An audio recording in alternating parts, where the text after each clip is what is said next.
I wasn't sure why I had come out that night. I wasn't in the mood to drink, but I needed a change of scenery. Moping around the house and complaining about my lot in life wasn't getting me anywhere. I used to enjoy open mic nights at the landing strip, and maybe a few laughs could help lift my spirits. As I walked in, I noticed a few familiar faces. Angie Springer was at a table with 3 friends. Wally Taylor and his wife, Julie, were also there, which caught me off guard. The last time I'd been at the strip on open mic night, Wally had made a public scene accusing Julie of being unfaithful. Seeing them together now made me frown. The last thing I wanted to think about that night was infidelity. On the makeshift stage, which doubled as a bandstand on weekends, Bobby Denton was delivering one of his classic blonde jokes. Recently, when I went to McDonald's, I noticed the menu had options for 6, 9, or 12 chicken McNuggets. I told the teenage blonde behind the counter that I wanted a half-dozen nuggets. She looked at me and said, "We don't have half-dozen nuggets." "You don't?" I asked. "We only have 6, 9, or 12, she replied. "So I can't order a half-dozen, but I can get 6?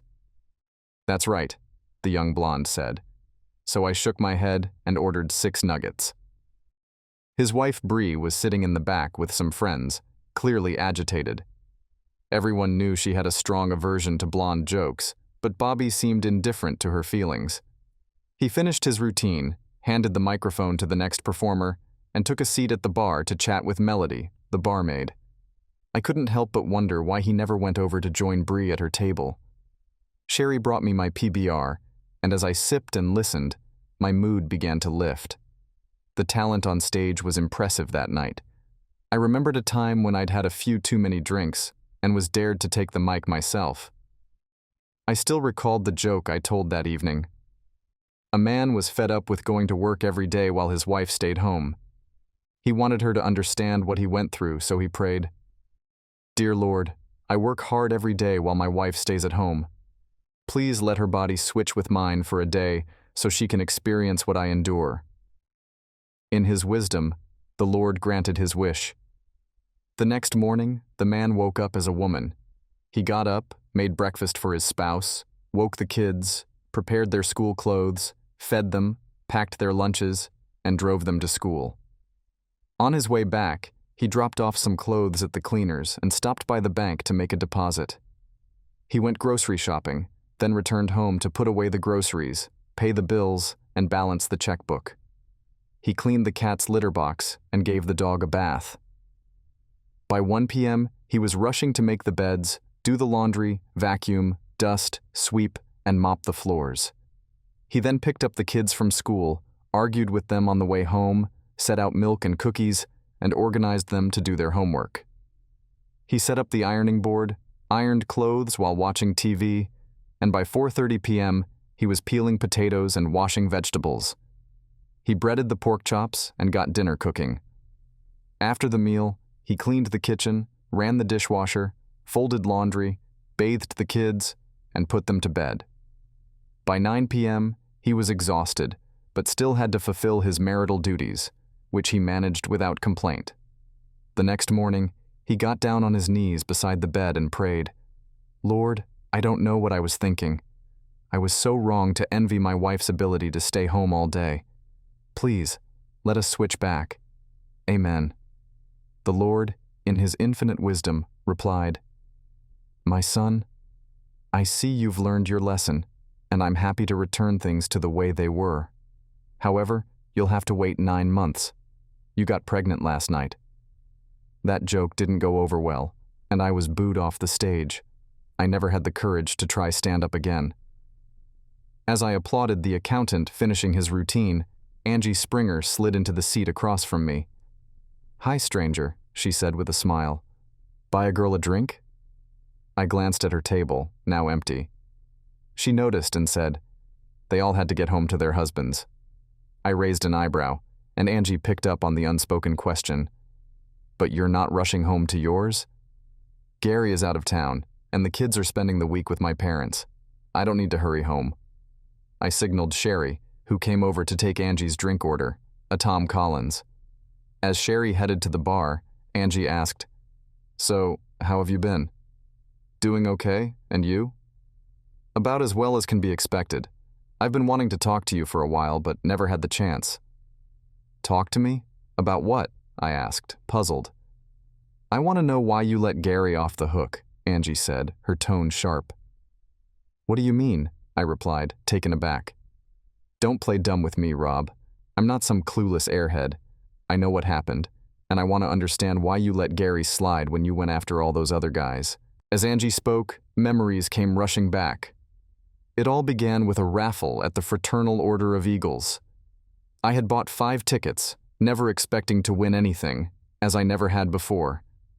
The prizes were donated, and the proceeds went to various charities supported by the Airy, so I always bought a few tickets. That night, one of my numbers was drawn, and I won a top-of-the-line security system. I didn't need or particularly want it, so I tried to trade it for something from the other winners.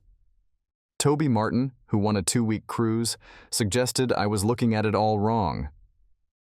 You know how much you enjoy watching those porn tapes at our poker games? Use the system to make your own, Toby said. What do you mean? I asked, intrigued.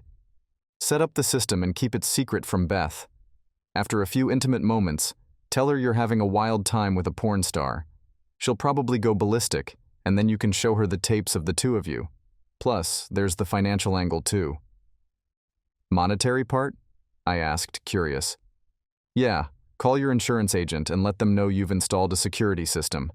Most insurance companies offer a discount for having one, Toby explained.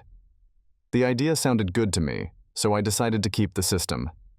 I scheduled an installation appointment and took a day off work to oversee the setup and learn how to use it. The system came with 2 outdoor cameras, 5 indoor cameras, motion detectors, and various other features. The first 6 months of service were free, the next 6 months were half off, and then I'd need to sign a yearly contract. The technician set up the 2 outdoor cameras, one for the front and one for the back, and then asked where I wanted the indoor cameras. He recommended placing one in the living room, since that's where burglars typically go first, targeting the TV, DVD player, and other valuables. He also suggested placing one in the basement in case an intruder got in through a basement window. I agreed with his suggestions, but wanted a camera in the bedroom too, without revealing my true reason. I told him I had a safe in the bedroom closet and needed a camera there. We also had 2 other bedrooms. I turned one into a home office, den, and placed a camera there. The final camera went into the kitchen simply because I couldn't think of another spot for it. I had the technician install the keypad in the front vestibule closet and then walked through how to use the system. The setup included a recorder in one of my workshop cabinets in the basement that captured the footage from the cameras. Most importantly, the recordings didn't go directly to the security company. They would only see the footage if there was a break-in, and even then, it would be reviewed by the police as well. That night, I decided to test the system. After dinner and an hour of TV, I started making out with Beth on the living room couch, which led us to the bedroom for a night of passionate lovemaking. The next day, while Beth was preparing dinner, I went down to the basement to check the recorder. It had captured everything perfectly. Over the next 2 weeks, I made love to Beth 8 times. Then, on a Saturday while she was out grocery shopping, I removed the DVD from the recorder, stored it securely, and replaced it with a fresh one. I began planning the big reveal for Halloween. I decided to wait until Halloween night. We were hosting a party, and once everyone had left, I would pour Beth a glass of her favorite wine, and we'd watch the DVD together. Her costume was going to be a sultry Catwoman outfit with stiletto heels, and I was looking forward to peeling it off her while she watched herself on screen. 3 days before Halloween, I had to take an unexpected overnight trip to address a client's issue with one of the machines we had sold them. I managed to resolve the problem quickly and then headed home. Since I saw no point in returning to work for just 45 minutes, and my commute home was nearly 40 minutes, I arrived home about an hour and a half earlier than expected. This meant I got home before Beth. Since Beth wasn't home yet, I decided to check the recorder to see if it had captured our most recent lovemaking session from the night before I left on my trip. The recorder had captured the session perfectly. There was just one significant issue. The footage showed Beth in an intimate encounter with our next-door neighbor, Jim Case. It wasn't just a brief moment. It was an entire session. "You need to get me up again, lover. There's still one spot in this house I haven't claimed," Jim said. "Where's that?" Beth asked, playing along. "His den. I want to have you on his desk," Jim replied. Beth laughed and said, "You're evil," to which Jim responded, "And you love it." Afterward, they went downstairs and had a drink at the kitchen table. Jim brought up, "Hal wants to know when he can meet with either you or both of us again." "Were you able to get the stuff?" Beth asked. "I'll pick it up tomorrow," Jim confirmed. "All right, tell Hal that the party will be at our place on Saturday. I'll mix the stuff into Rob's drink to knock him out. Once he's in bed, we can have our fun," Beth said.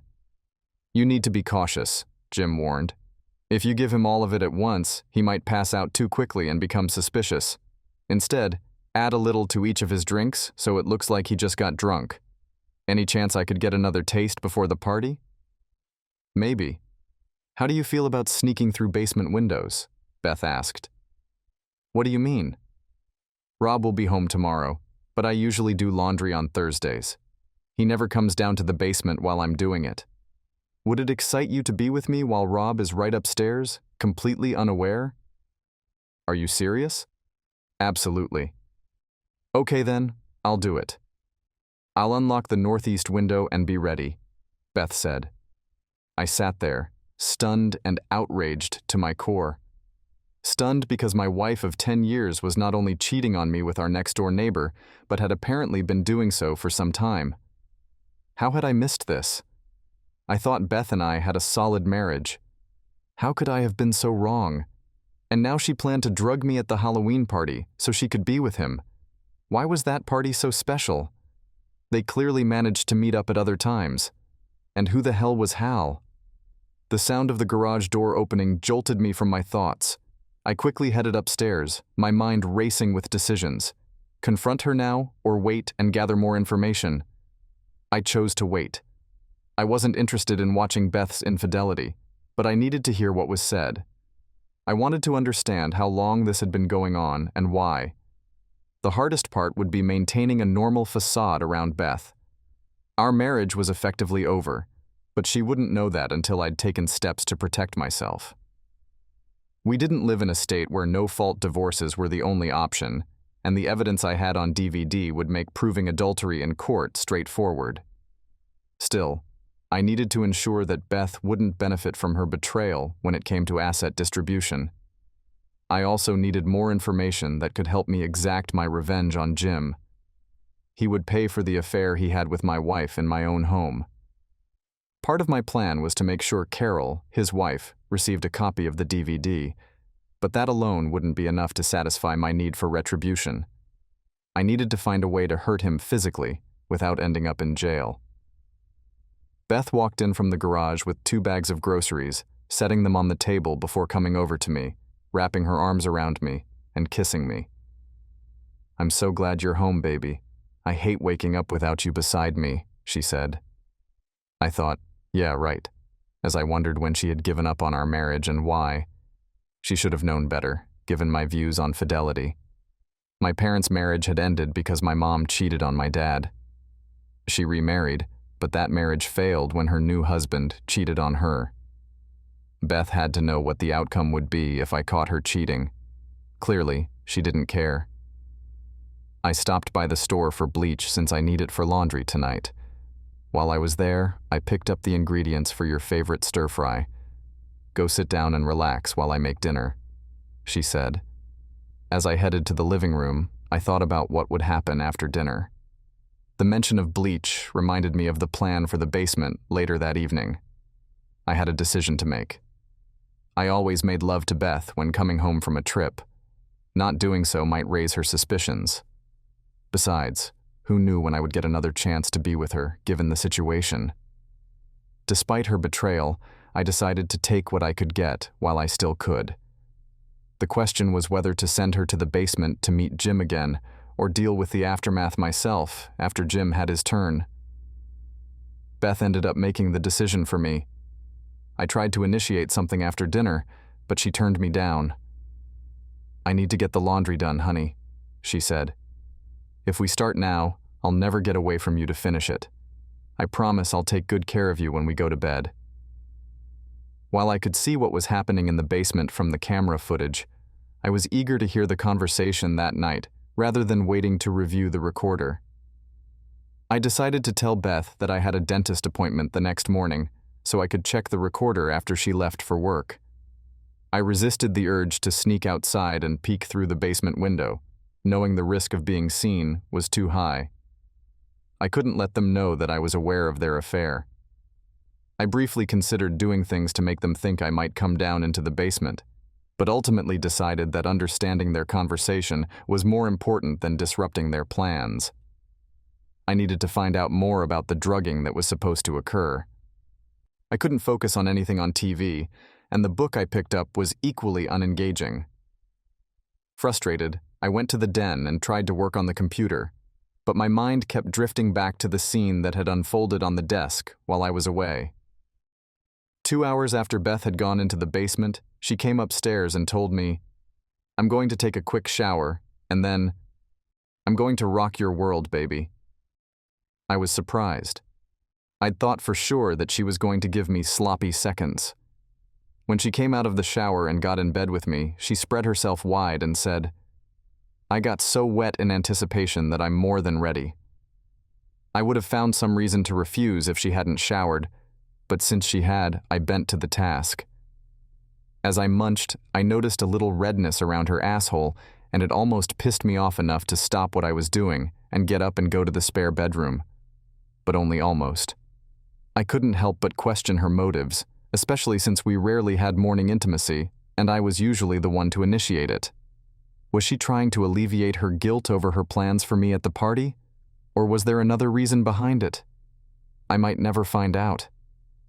Afterwards, she kissed me and said, "Time to get up and get going. We need to earn our daily bread. I'm heading into work late today for a dentist appointment at 9. Is something wrong?" "No, just a routine checkup and cleaning." As soon as Beth's car disappeared down the driveway, I headed to the basement to review the recorder. I watched as Beth unlocked the basement window and began sorting and loading the laundry. Then Jim slipped in through the window and took a seat on the dryer. The washing machine's spin cycle started, and as I watched, I almost wished I were Jim just to experience the sensations he was feeling. But the hardest part wasn't the visual, it was the audio. "You going to love tonight?" "Hell yes. I really get off on letting him have seconds." "Sloppy seconds?" "Just a little." "What do you mean, just a little?" "He always eats me before we make love, and if I still had all that you shoot still in me, he would likely catch on. What I do is take a spoonful of your stuff out of me, and then I shower and douche and put the spoonful back in me." "I wish you'd give him the full experience sometime." "Maybe after the party. He'll be so groggy he probably won't notice." "Have you figured out the timing?" "It depends on how fast the drugs work on Rob. I expect the party will start winding down around 10:30 or 11. If Rob is out by then, we can begin." As I turned off the unit, my hand trembled with the surge of anger. At that moment, my outrage solidified into searing hatred. I knew I had a tough task ahead of me in concealing my feelings from Beth. I managed to keep my composure through the evening, though Beth might have wondered why I didn't try to be intimate with her. I told her I had pulled a muscle at work, and she seemed to accept it. The next day, I prepared the house for the party, and by 7, guests started arriving. Jim and his wife, Carol, were among the first. I was curious about how things would unfold, whether they'd leave and Jim would return later, or if Carol would be drugged too. 10 minutes after Jim arrived, Beth brought me my first drink. I pretended to take a sip, and seeing that I didn't react to the taste, she smiled and moved on to socialize with other guests. Throughout the evening, Beth brought me 9 drinks, all of which I avoided drinking. I acted as though I was drinking heavily, and by the time I reached the 9th, I was slurring my words and swaying. "Poor thing," Beth said. "I think you've had too much. You should lie down for a bit. Let me help you to bed." I let Beth guide me down the hall, but she took an unexpected turn into the guest bedroom. I played along and lay down on the bed. She left to rejoin the party, and I glanced at the bedside clock. It was just after 10. If I had calculated correctly, she'd return to check on me in about 20 minutes. She came back in 15. "You okay, baby?" Feigning unconsciousness, I remained still. She shook me a few times, but I didn't stir. Leaning close, she whispered loudly in my ear, "Are you okay, Rob?" I didn't move. "Thank God," she murmured and exited the room. 10 minutes later, I heard Jim's voice. "Rob? Rob?" He shook me, and I continued to act like I was completely out of it. Then I heard Beth ask, "What do you think?" Jim chuckled and replied, "He's so out of it, he might not wake up until tomorrow afternoon." "Good," Beth said. "Most of the guests have left, so we can get started." After waiting for 15 minutes, I cracked the door open just enough to peek outside. The master bedroom was directly across the hall, and its door was ajar. What I saw nearly drove me to rush into the room and confront them, but I knew better. There was no way I'd come out on top if I went up against 6 or 8 people. I could hold my own in a fight, but this was beyond my capabilities. 3 other men lingered around the open hole I could see, though there might have been more out of view. I recognized 4 of them, neighbors, and 2 worked with me. I shut the door with a mix of anger and disgust, then headed to the window, opened it, and climbed out. Walking down the block, I approached a parked car. The passenger window rolled down, and I peered inside, asking, "Anything else I need to do?" "No," Detective Sergeant Thomas Cowlings replied. "We've got everything bagged and tagged. Once we get the lab results, we'll take action. Just be cautious and avoid anything that might get you locked up. No vigilante moves. I won't do anything to jeopardize the plan. I want them to face the full consequences. We should have the results by noon on Monday. I'll call you then," Cowlings said, rolling up the window as his partner started the car. I returned to the house, climbed back through the window, and prepared for a long night. Reflecting on Friday afternoon, I recalled visiting the city and county building and meeting with an assistant district attorney.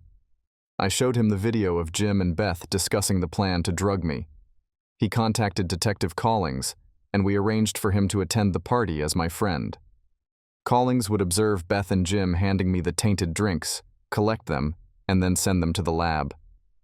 Once the lab confirmed the drugs, Beth and Jim would be arrested. With Beth in jail, I planned to divorce her and ensure she received nothing from the asset distribution. I went to sleep with a smirk, feeling a sense of satisfaction. The next morning, I acted like I had the worst hangover ever. Beth kept her distance until late afternoon, when I started to seem more like myself. During dinner, she remarked, "You really overdid it last night." "I don't get it.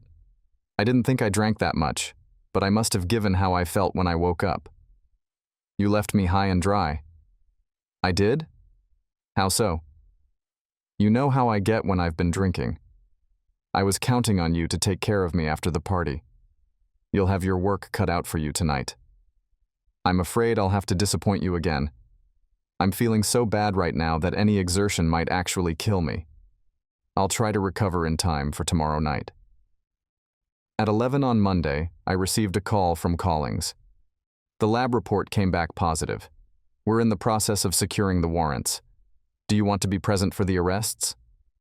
"Yes and no. Arrest Beth at her workplace, but get Case at his home around 6 tonight. I want to watch from my porch as you take him away." Before leaving work, I informed my boss that I'd caught my wife cheating and needed a few days off to handle the situation. I also mentioned that 2 of the men she had cheated with were co-workers. After dealing with Beth, I'd address them, so he should expect Fred and Alvin to be out on sick leave for a while. When he asked if I was sure, I told him I had it all on tape. When I returned to work 3 days later, both Fred and Alvin were gone. My boss had determined that if they were capable of such behavior, they were unreliable in other areas as well. He conducted some investigations, leading to Alvin's dismissal for falsifying expense reports and Fred's resignation after realizing I knew about his infidelities. As I sat on the porch reflecting on Beth's phone call, a police car pulled up in front of Jim's house. I replayed our conversation in my mind.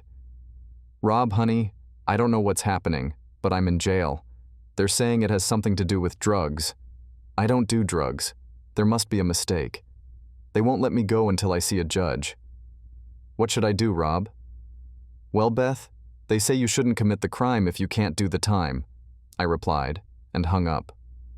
Meanwhile, the police were putting Jim in handcuffs and escorting him to their car. As he glanced my way, I gave him a mock wave of farewell.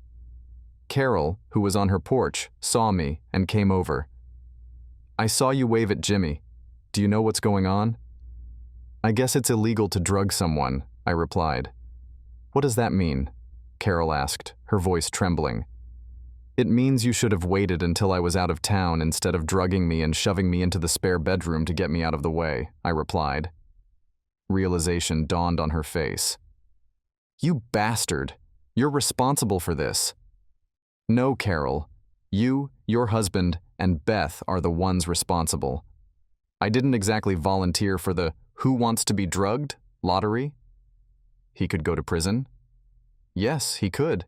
And that's exactly what I'm hoping for. Maybe he and Beth can share a cell." "Beth?" "She was arrested at work around 4 this afternoon."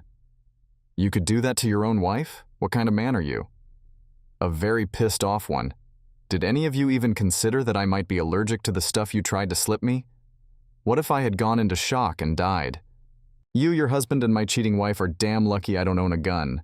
Otherwise, the police would be here for me for multiple murders. Now why don't you take your slutty ass off my porch?" Carol stormed off, but not before flipping me the bird. I just laughed and blew her a kiss. Finishing my beer, I went into the basement and got to work. By noon the next day, copies of the video were on their way to the wives and girlfriends, except for one. I couldn't bring myself to send one to her. At 10 the next morning, I received a call from the public defender's office. An attorney named Andrew Morris informed me that Beth's bail was set at $25,000 and suggested that I could arrange to have her released that afternoon. I think he was taken aback when I laughed and told him that she could stay in jail as long as she wanted. I then hung up. Realizing I hadn't thought this through, I quickly understood the potential problem. Beth still had access to her checkbook and credit cards. Once she realized I wasn't going to help her, she could easily bail herself out by draining our accounts. I immediately contacted the credit card companies to cancel all our cards and request new ones. It would take about a week for the new cards to arrive, but I'd manage until then. I then rushed to the bank, withdrew all the funds from our accounts, and closed them.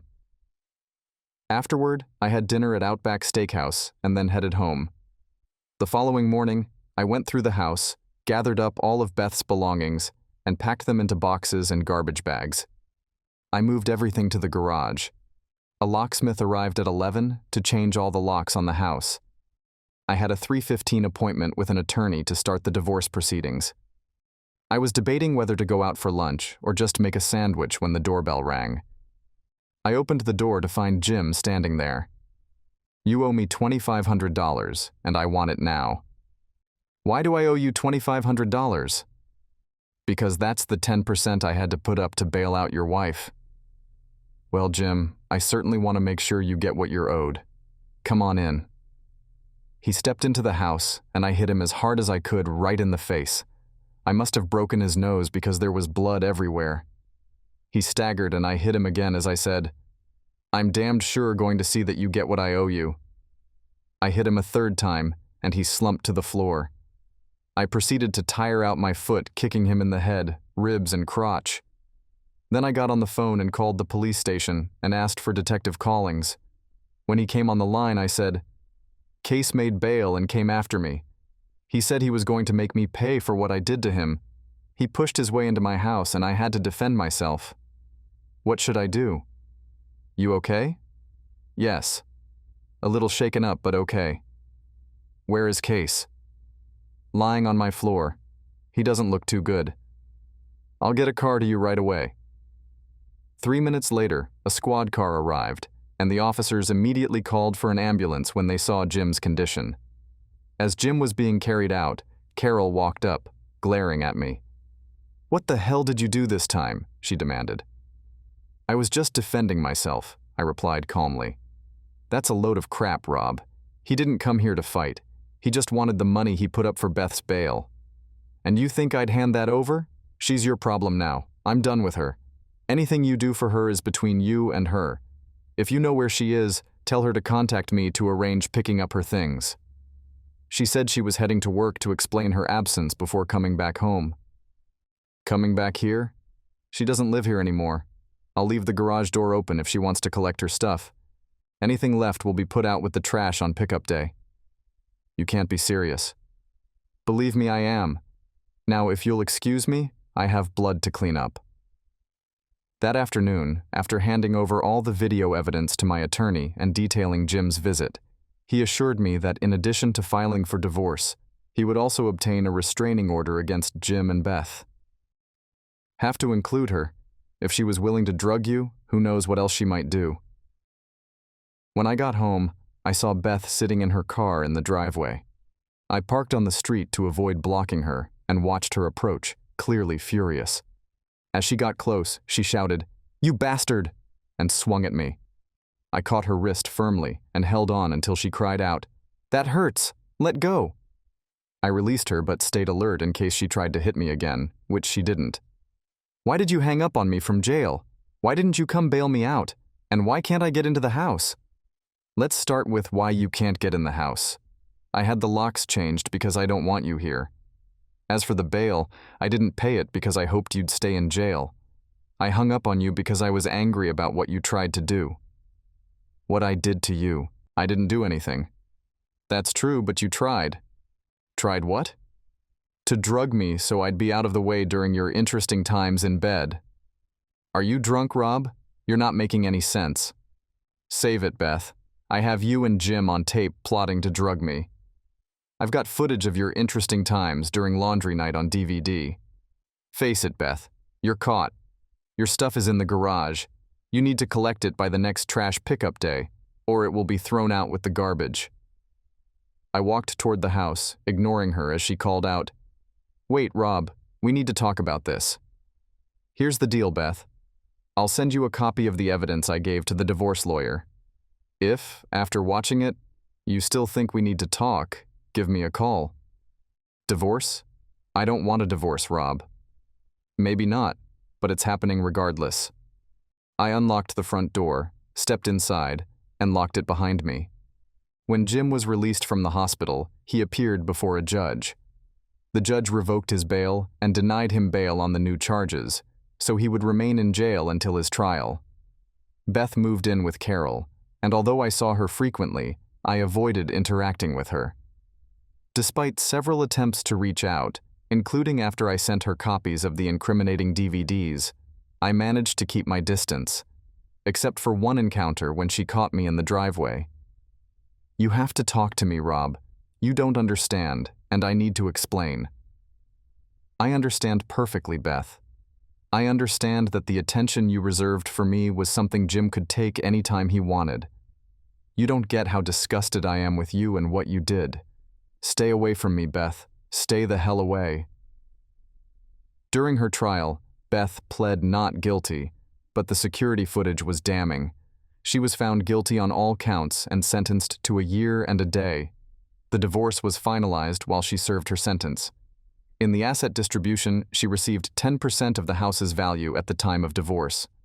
I had the house appraised, took out a second mortgage for 10% of the appraised value, and deposited that amount into a savings account in Beth's name. With that, I hope to close this chapter of my life for good. Jim was convicted on all counts related to the attempted doping and the assault in my home. Since he had procured the drugs, he was sentenced to 3 to 5 years for the doping charges and an additional year for the assault. I attended the court for his sentencing, and Carol approached me saying, "I hope you're satisfied now." "Not really," I replied. "I was hoping for at least 10 years. "Asshole," she snapped. "Whorish cunt," I retorted with a grin before heading back to work. The videos I sent out led to 6 divorces, 2 broken engagements, and 2 men trying to retaliate against me. One ended up hospitalized, while the other I had to fend off with a rock. I left him behind a dumpster, and I never found out what became of him. Now, 6 months later, Angie brought up old memories. How did you find out about all of this? I tried so hard to keep it from you. I still want to know why you went after everyone but Gary. Oh, come on, Angie. You must know the reason. Remember that old Ford Galaxy 500 station wagon of my dad's with the air mattress in the back? Remember Stevens Point? Of course. A girl never forgets her first time. You let Gary slide because of me? A guy never forgets his first time either. I didn't want to see you hurt. How did you find out? Gary told me. He did? Do you have one of those open marriages I keep hearing about? Not at all. He felt guilty, confessed everything, and begged me to forgive him. Since it was partly my fault, I ended up forgiving him. Partially your fault? Gary had always wanted to try something new, but I wouldn't let him. I missed the party because my mom was in the hospital, so Gary went alone. He didn't plan on spending the night with Beth. He just intended to make a quick appearance, have a few drinks, and leave. It was just a gesture of appreciation for being included. But when he went to say goodbye, he couldn't find you or Beth. But he did find Beth in a compromising situation, being used by 3 guys. He felt guilty on the drive home, both for cheating on me and for betraying your friendship. It bothered him all day Sunday, and by Sunday evening, he confessed to me. He wanted to confess to you as well, but I wouldn't let him. You wouldn't let him? You asked earlier if I had an open marriage. I didn't know if you and Beth had one. Even if you did, Gary's confession would still leave you feeling stabbed in the back, especially since he was unaware of your arrangement. I convinced him to stay quiet and see if you and Beth would extend another invitation, or if it would blow over. When Beth was arrested days later, it became clear you didn't have an open marriage. Gary still wanted to confess, but I kept him from doing so. Why? Because I knew you'd probably end your friendship with him, and by extension, it would affect our relationship too. Never, Angie. I have too many good memories of our time together to let that come between us. You never figured out why I broke up with you? No. I was devastated when the girl I wanted to marry refused to speak to me. I tried for months to reach out, but you never responded. Eventually, I moved on. You never connected our last time together with my silence? No, I didn't. It was the night you convinced me to have sex. It was excruciating, and I kept asking you to stop, but you didn't listen. It got so bad I was screaming at you, and you only stopped when you were done. I was furious and swore I'd never have anything to do with you again. I eventually got over it, but by then, you were already with Beth. I waited for you two to break up so we could reconnect, but it never happened. I had no idea. The guys told me it was normal for it to hurt initially, but that the girl would eventually enjoy it if she stayed with it. It sounds foolish now, but I genuinely thought those screams were from pleasure. They were not.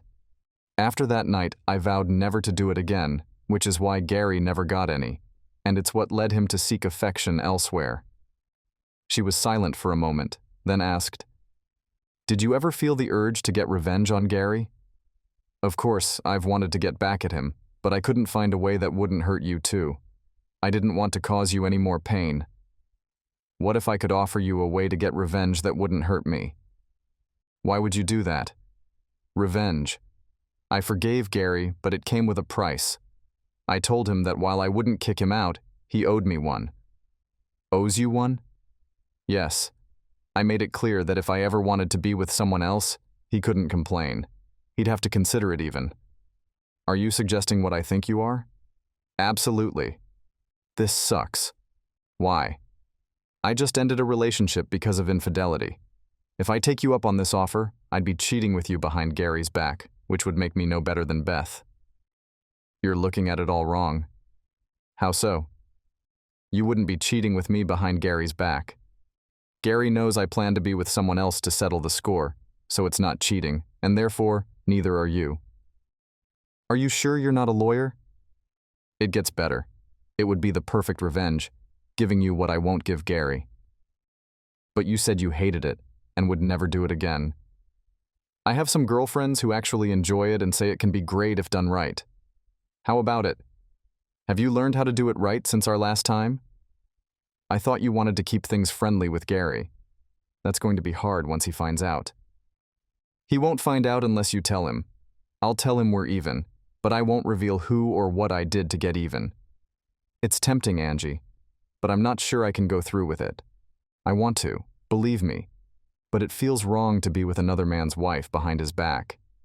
That's just not who I am. I can be friends with Gary now that I know the whole story and see he wasn't with Beth all along like the others. But if you and Gary ever break up, you have my number. A week later, I was regretting my decision. I hadn't been with anyone in months, and I was struggling. I was considering calling around for a good escort service when the solution to my problem rang the doorbell. When I opened the door, Carol stood there. Given our last heated encounter, I just stared at her in silence.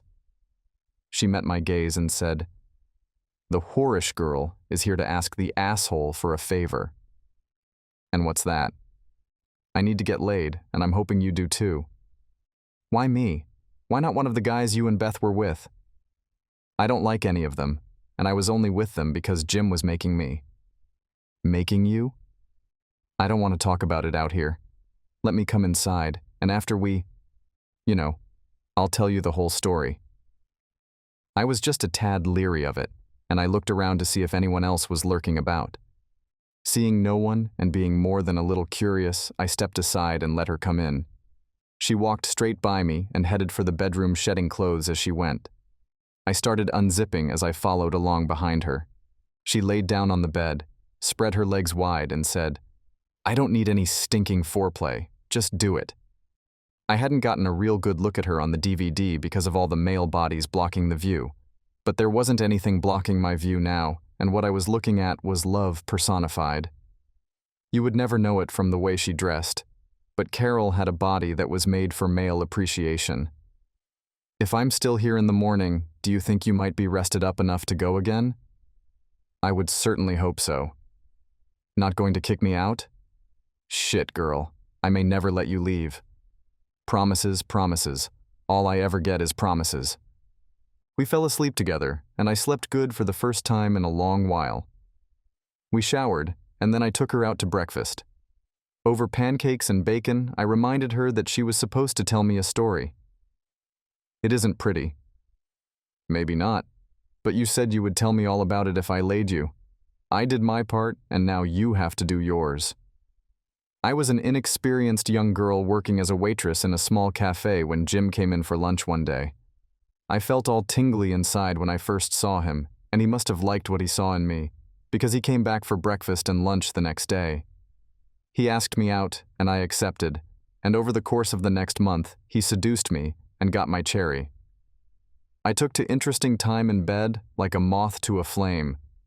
I became Jim's steady girl, and for 6 months, we lived together. Then one day he told me that he needed me to help him out with a business deal. He wanted me to party with 3 guys that he wanted to get on the good side of. I told him no way, so he drugged me and gave me to them anyway. The 3 used me for the entire weekend, and I won't lie. They got me going, and they kept me going with love and more drugs. The problem is that they were black, and I'm from a family that is 100% racist. I was filmed doing things with those black men that would have made my mother's hair fall out, and looking at the film after Jim had edited it, you would think that I was doing it all willingly, and to be honest, for the most part I was, because once they got my body going, I did get into it. Sunday night, Jim picked me up and took me back to our place, and I hit the bed and slept for almost 24 hours. When I woke up, I started to pack, and when Jim asked me where I thought I was going, I told him that I was going as far away from him as I could get. He laughed and told me that I wasn't going anywhere, that I was his personal easy girl, and I needed to get used to the idea. I told him to fuck off and die, and that's when he showed me the tape he had of me and the black guys. He told me to behave, or my parents and all of my other living relatives would get their own personal copy of the tape. I couldn't let my family see that tape. None of them would ever talk to me again. Over the next year, he used me to sweeten some of the deals he made. He only taped me when he had me doing black guys, and he held those tapes over my head to keep me in line. If he was that much of an asshole, why did you marry him? We're not married. He just pretended we were. Given that, you should have been relieved to see him go to jail. Why did you give me such a hard time for trying to send him there? Because of the tapes he has of me. I don't know where they are, and now that he's in jail, his relatives might come by to collect his stuff. If they find the tapes, or if Jim tells them where they are, I'll never be free. My only hope was for him not to go to jail, so I could get a chance to find out where he hid them.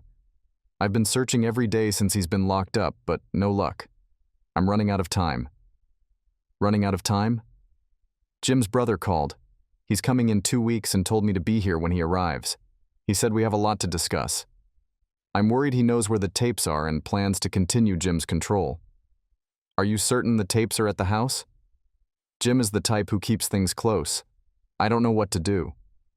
You do know. We're going to find those tapes, whether they're films or whatever, before Jim's brother gets here. We? Of course. I need to keep you happy, so you'll stick around. Find those tapes for me, and I'll never leave your side. We wrapped up breakfast and headed back to the house. Carol was quiet for most of the drive, and as we neared my place, she finally spoke. He drugged Beth too, you know. I don't believe it. She wasn't drugged that night. Not that night, but he did drug her and filmed her with multiple guys. He told her she would either do whatever he wanted or he'd show you the tape. When did this happen? It was about 6 or 7 months ago. You were on a business trip and Jim invited Beth over for dinner. He drugged her and then brought a bunch of guys over to use her. She was terrified you'd find out. That's bullshit. Beth knew me better than that. She could have told me, and I would have confronted Jim and forced him to give up the tapes. You can't blackmail someone who's willing to fight back. I get that Beth's situation was different from yours, but she knew I'd fight for her. If she'd told me she was drugged, I'd have believed her and gone after Jim. She went along because she wanted to. You can't be sure about that. Remind me to show you the tapes I have of Jim and her sometime. She was holding on to the "he drugged me and blackmailed me" line as her get-out-of-jail-free card if I ever caught her. When we got back to my place, I grabbed some tools from the garage and then headed over to her place. Are there any rooms where Jim spent a lot of time? Just the den and the basement. We went into the den, and I noticed it was paneled. Jim owns the house, right? It's not leased or rented? No, he owns it. Good. That means we don't have to worry about damaging it. I used the stud finder on the walls and identified 3 spots that seemed off. I grabbed my crowbar and began removing the paneling from these areas. The first spot was empty, but when I pried open the second area, I found a hidden cavity packed with videotapes, CDs, and DVDs. I told Carol to find a box to collect everything. While she was searching, I moved to the third spot. As soon as I inserted the crowbar, the paneling popped off, revealing another cavity. This one was filled with stacks of money. Carol returned with a box and saw the money. "Looks like I found you some emergency cash," I said. Carol's eyes widened. "Oh my God, how much is there?" "I'm not sure. We'll count it as we remove it." She left the room and came back with a suitcase. Inside, there was $67,000 in cash, a small bag of diamonds, and 26 gold coins. "What are we going to do with all this?" Carol asked. "We? You did say over breakfast that we were in this together." I picked up 6 of the gold coins and said, "I've always wanted some gold. As for the rest, we can get you a safe deposit box at the bank. Do you have a checking account?" "No. Jim gave me $300 a week to manage the house, buy groceries, gas, and stuff like that. I kept it in my purse. He didn't want me to have too much. He was afraid I might run off." "And the car?" "It's Jim's, not mine." "It's yours now. I'm sure the title is somewhere in the house. Once we find it, I'll forge Jim's signature and transfer it to you. Next question.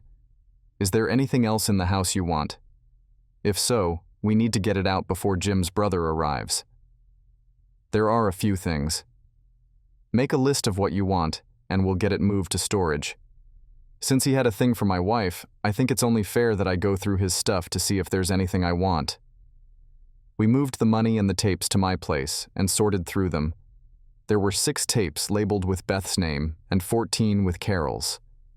We set these aside, and I began reviewing the rest to ensure Carol wasn't on any of them. Carol said, "Why bother? If I'm on any, I'll destroy them. Let's just destroy all of them and be done with it." Maybe after I've gone through them. I want to identify anyone else he might have been blackmailing so I can let them know they're free of him. You really are a decent guy, aren't you? I try. I found 4 women I recognized on the tapes and set them aside. Then we destroyed all the other tapes, CDs, and DVDs. Carol called the 4 women to inform them that she'd found the blackmail material and asked if they wanted the evidence or if she should just destroy it. Each of them chose to have the material destroyed and thanked Carol for removing the threat. I decided to keep one of the tapes for myself. I had been interested in one of the women since high school and had tried to connect with her during college, but she always turned me down. Seeing her on 3 of the tapes stirred up strong feelings, so I kept one without telling Carol. We destroyed everything except the tapes featuring Beth, which I planned to review before getting rid of them. "What's next?" Carol asked. "What do you mean? What are we doing now?" "You can do whatever you like. You're free from Jim and have plenty of money for a fresh start." "Trying to get rid of me already?" I gave her a puzzled look, and after a moment she added, "Earlier, you said you'd help me stay happy enough to keep close to your bed. I said I'd never leave if you helped me find the stuff. Did you mean what you said? Because I definitely meant mine." I stared at her, and she laughed, then said, "Race you to the bedroom." Over the next 3 days, we cleared out everything from Jim's house that we wanted. Most of it went into storage, but Carol's clothes ended up at my place. We also visited my bank to open checking and savings accounts for Carol and rented her a safe deposit box for the bulk of the cash, diamonds, and gold coins. We had to be cautious with the cash.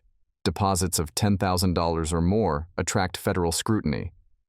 I found the title to Jim's car in his desk and forged Jim's signature to transfer ownership to Carol, along with a bill of sale in his name. Carol moved in with me and left no forwarding address from Jim's house, so his brother had no way of locating her. Even if he had, it wouldn't have done him any good. I couldn't help but wonder what his reaction was when he entered the house and found it nearly empty. I imagined his shock when he was told about the almost vacant house and what his brother discovered in the den. I would have loved to see his face when he learned that all of his blackmail material, his money, and Carol were gone.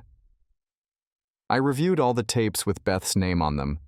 They were fairly typical in terms of adult content, but it was clear that Beth was genuinely enjoying herself. Carol insisted that I wasn't being fair, arguing that Beth's enthusiasm was genuine once she was properly aroused, and that the edits removed any initial reluctance. To prove my point, I pulled out the surveillance tapes I had and showed them to Carol. After watching them, she stopped defending Beth's actions and never mentioned giving her any slack again. 3 months passed, and Carol and I had settled into a comfortable routine that felt like marriage without the official title. I started to think about making it official, but I hesitated, fearing the potential rejection if I proposed. I enjoyed our life together and didn't want it to end. I knew I wasn't in love with Carol the way I had been with Beth, but I had come to believe that love was overrated. I doubted Carol was in love with me either, but we clicked. We got along exceptionally well, made love several times a week, and shared both fun outings and household chores.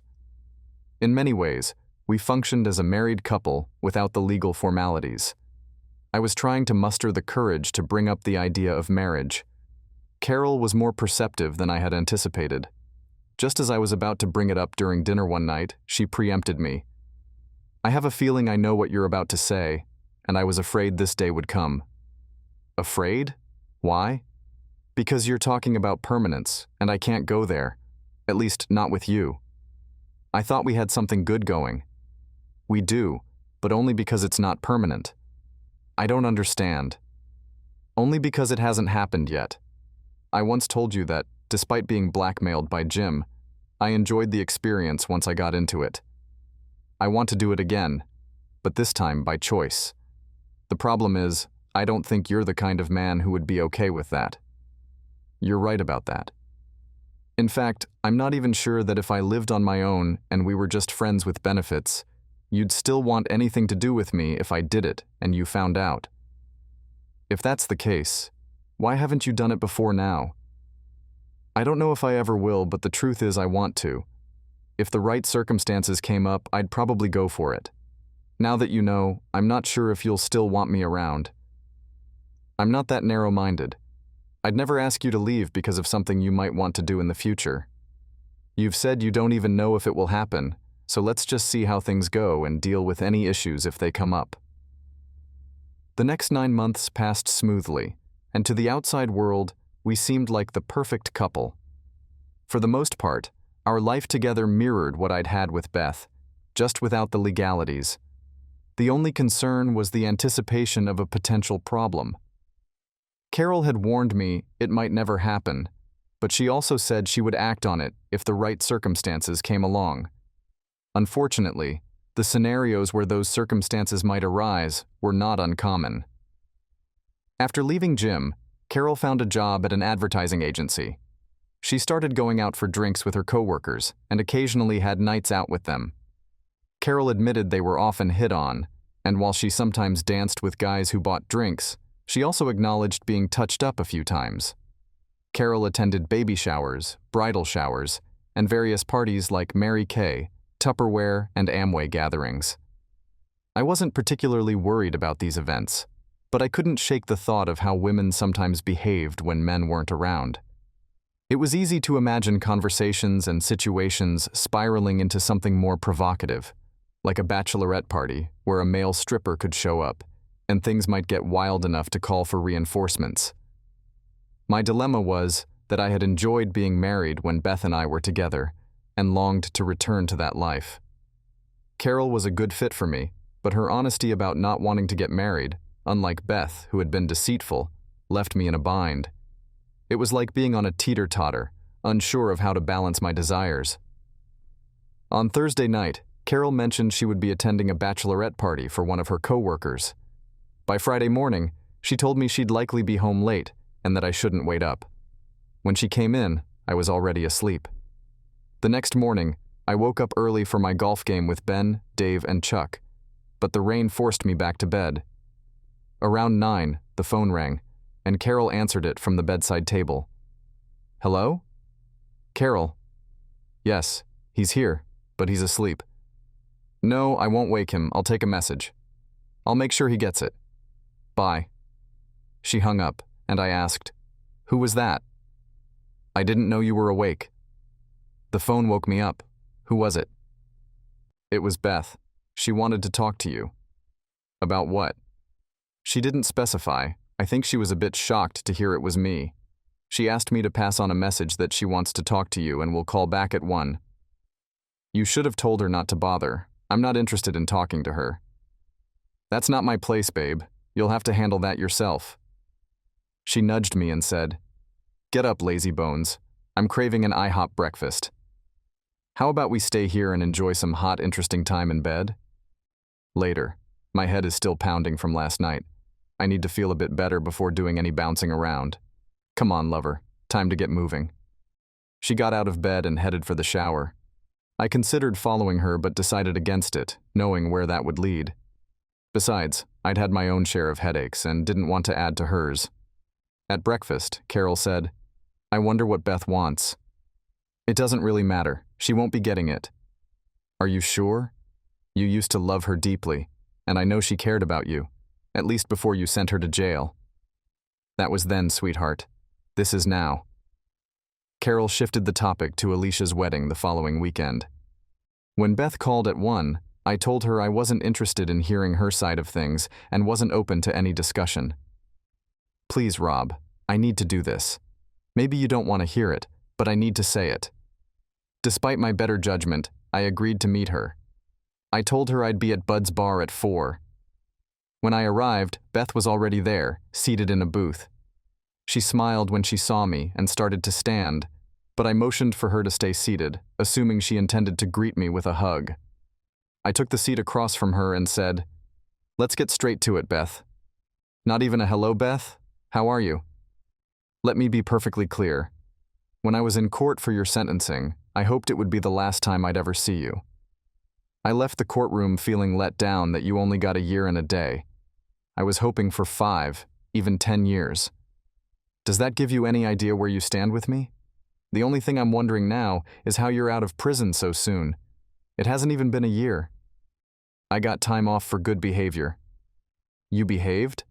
Too bad you couldn't have done that while we were married." "That's what I need to explain. I didn't act the way I did because I didn't love you, Rob. I do love you, and I always have. I swear I do. The reason for my actions was that I was being blackmailed. I already know all about it, Beth. Jim drugged you, filmed it, and then threatened to show me the footage if you didn't comply. If you knew all that, why have you been so hard on me?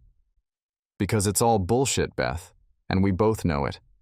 Yes, you were drugged and enjoyed yourself, but so what?